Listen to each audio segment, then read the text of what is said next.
Você vai ouvir agora o Lições Diárias da Bíblia, apresentado pelo Pastor Alberto.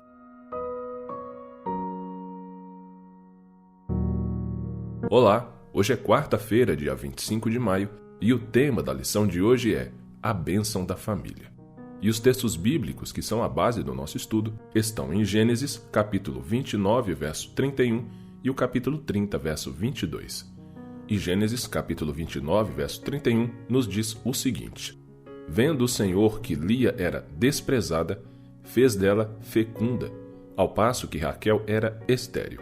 E agora o capítulo 30, versículo 22. Lembrou-se Deus de Raquel, ouviu-a e a fez fecunda. Para Jacó, os últimos 7 anos de exílio foram um fardo, e mesmo assim, os mais frutíferos. Jacó se tornou pai de 11 dos filhos que se tornariam os ancestrais do povo de Deus. Essa seção constitui o centro da história de Jacó e começa e termina com a frase-chave: Deus fez com que ela fosse fecunda, referindo-se a Lia e a Raquel, de acordo com os textos que lemos no início, Gênesis 29, verso 31 e o capítulo 30, verso 22.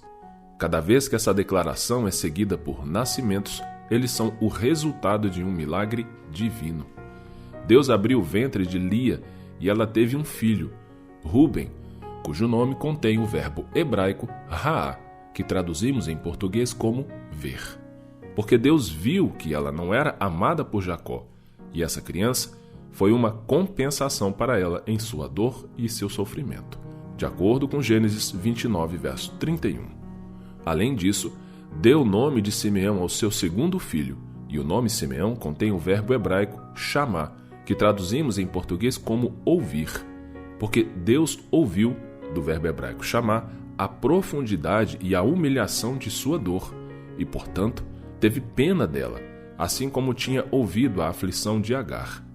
Simeão se conecta ao nome do filho de Agar, Ismael, que significa o Senhor ouviu, de acordo com Gênesis 16, verso 11.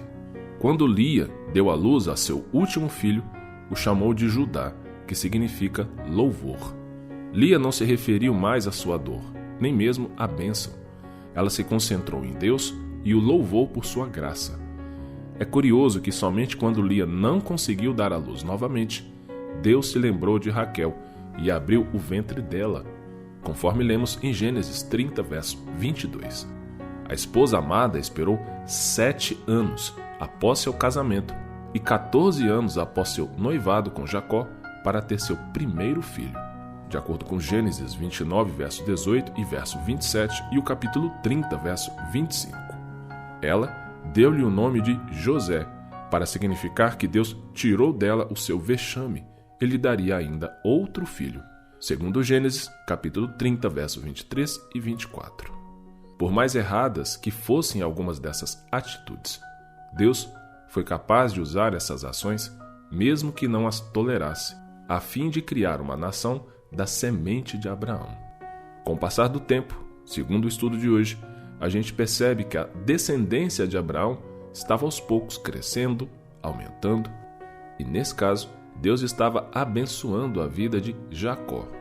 Vimos como Deus compensou a tristeza que Lia tinha, dando para ela filhos, porque ela não tinha filhos, e para piorar, ela não era amada por Jacó.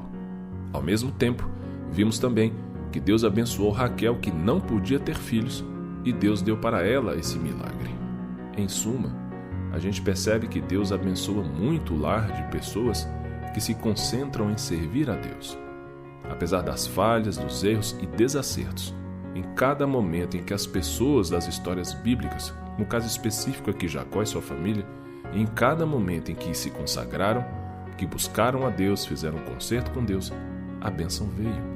Então perceba, mais uma vez a Bíblia coloca para nós os erros, os pecados, os problemas, as crises, mas também coloca momentos em que os personagens bíblicos fizeram concertos, buscaram o Senhor e foram abençoados. E finalizando na prática, o que a gente precisa entender é que quando a nossa família está unida e busca ao Senhor, o lar, a família, são profundamente abençoados por Deus. Vale a pena consagrar o lar e a família. Vale a pena deixar o Espírito Santo guiar nossos passos. Que você hoje, em sua família, permita que a palavra de Deus conduza seus passos, conduza suas decisões. E eu vou deixar aqui já como incentivo o texto da leitura bíblica de hoje, o nosso ano bíblico, que está no livro de Neemias, do capítulo 1 ao capítulo 4. Um grande abraço, que o nosso maravilhoso Deus que está com você agora te abençoe muito e, com a permissão dele, vamos nos encontrar em nosso próximo estudo. Até lá!